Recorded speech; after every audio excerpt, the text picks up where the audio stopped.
Madilim, masukal, tahimik at mapanganib. Ito ang mga katangian ng isang gubat na mapanglaw at dito rin magsisimula ang kwento ng matamis na pag-iibigan nila Florante at Lau. Sa gitna ng gubat, may isang lalaking nakatali sa puno na animoy binugbog na paulit-ulit at hinahabol ang kanyang hininga. Ang pangalan niya ay Florante. Ang nakatali sa puno, sinasabi niya ang kanyang mga nakaraan at isa na rito ang Albania, isang kaharian kung saan siya ay isinilang na ngayon nangangani. Aking Diyos Ama, nasan ang iyong awa? Ako'y nakikiusap, humihingi ng tulong niyo. Patawarin niyo akong lahat dahil hindi ko nagawa pagtanggol ang ating kaharian laban sa taksil at walang awa si Adolfo. Tila yata wala nang nagmamahal sa akin. Napakapait ng aking buhay. Inagaw niya ang korona ni Haring Linseo upang magawa niya ang kanyang ninanais. Pati si Duque Briseño na ang aking ama ay kanyang dinamay. Sandaling nanahimik si Florante dahil sa sama ng loob.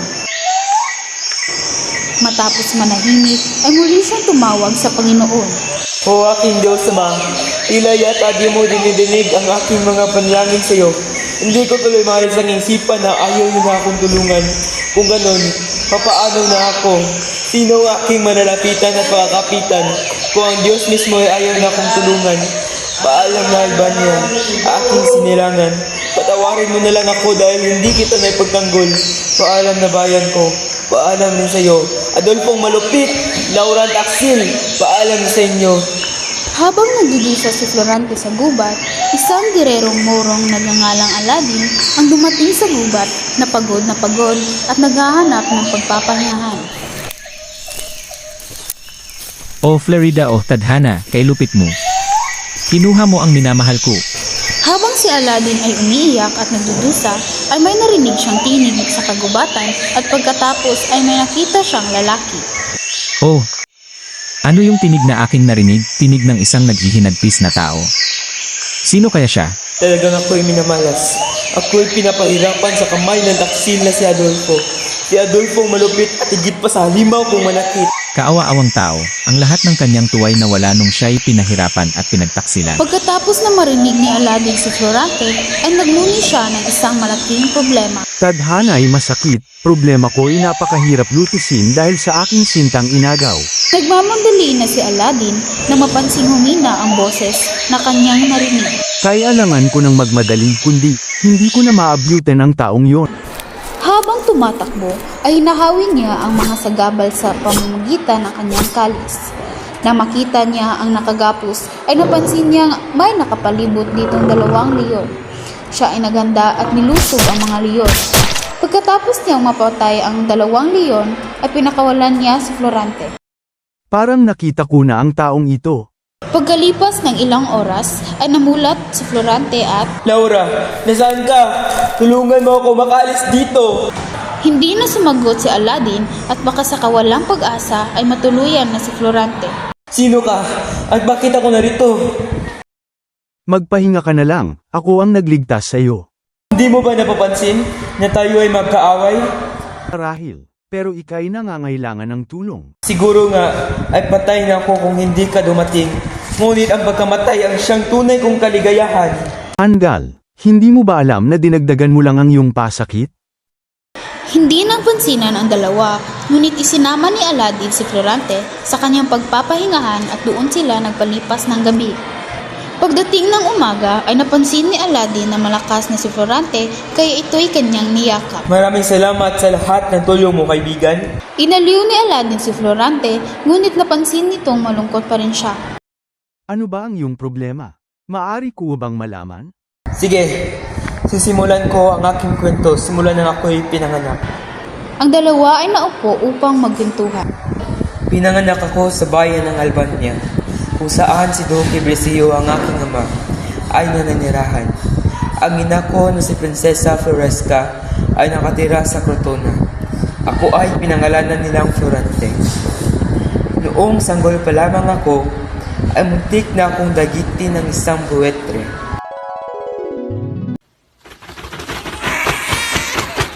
Si Florante! Si Florante! Tulong! Bakit po? Anong problema? Nakita ng pinsan kong si Manalipo na ako ay dadagitin ng buwetre. Nayadali-dali niya itong pinana at napatay.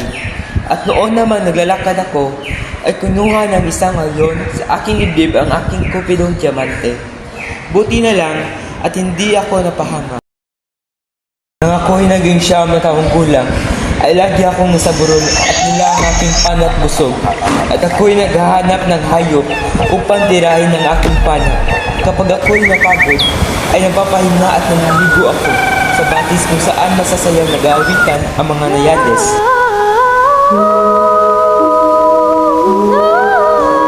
Habang tinutugtog nila ang kanilang lira at kanilang tawanay nakapagpapawala ng aking pagod.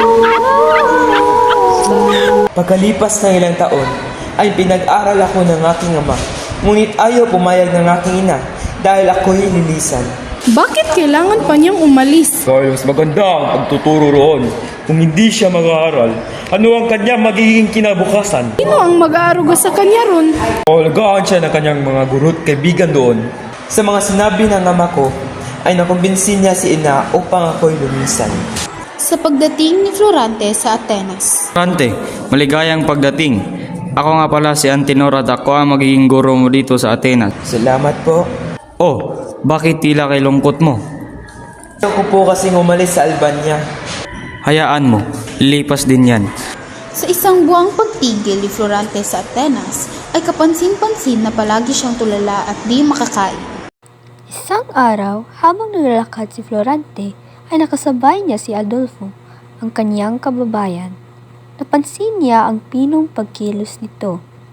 Makaraan pa ng 6 na taong pag-aral.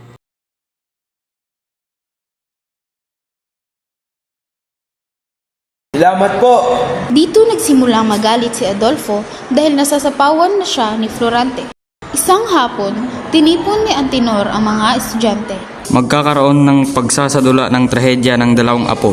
Si Florante ang mangunguna bilang Polinis at si Adolfo bilang Eteocles. Nang magsimula na ang dula-dulaan, nanlisik ang mata ni Adolfo kay Florante.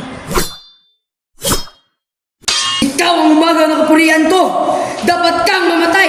Adolfo, itigil yung kibangan. Natapos ang pagdiriwang at di na nakita si Adolfo. Makalipas pa ang 1 taon, isang sulat ang dumating para kay Florante. Hindi! Mahalay na! Bakit mo ako iniwan? Di man lang tayo nagkita sa matagal na panahon. Hindi! Hindi ka maaaring mamatay!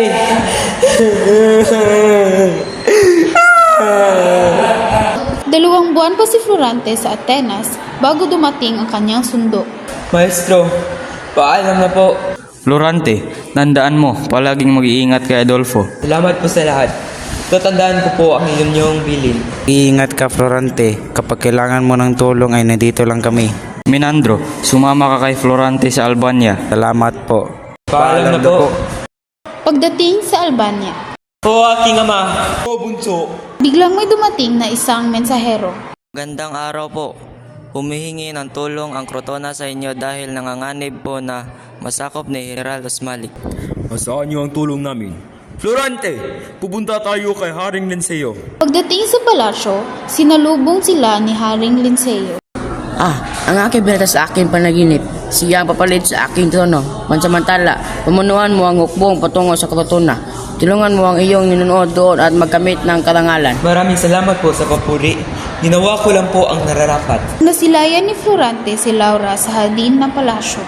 Maaari ko po bang malaman kung ano ang pangalan ng magandang binibining iyon? Siya nga pala ang aking anak na si Laura. Maiwan mo na kita at mag-uusap lang kami ng iyong ama. Pumasok si Haring Linceo sa loob ng palasyo at nilapitan naman ni Florante si Laura. Ang umaga sa iyo, prinsesa. Kanina pa kita napapansin. Nang umaga rin sa iyo, Florante. Salamat sa papuri. Lagi kang ikinukwento sa akin ng iyong ama.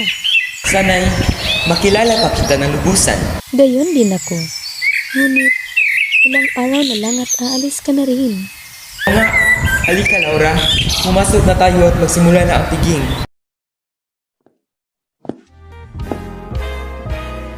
Gusto kitang isayaw ng mapakal.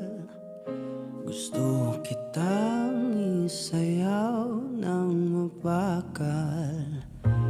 Hawak kamay, pikit mata.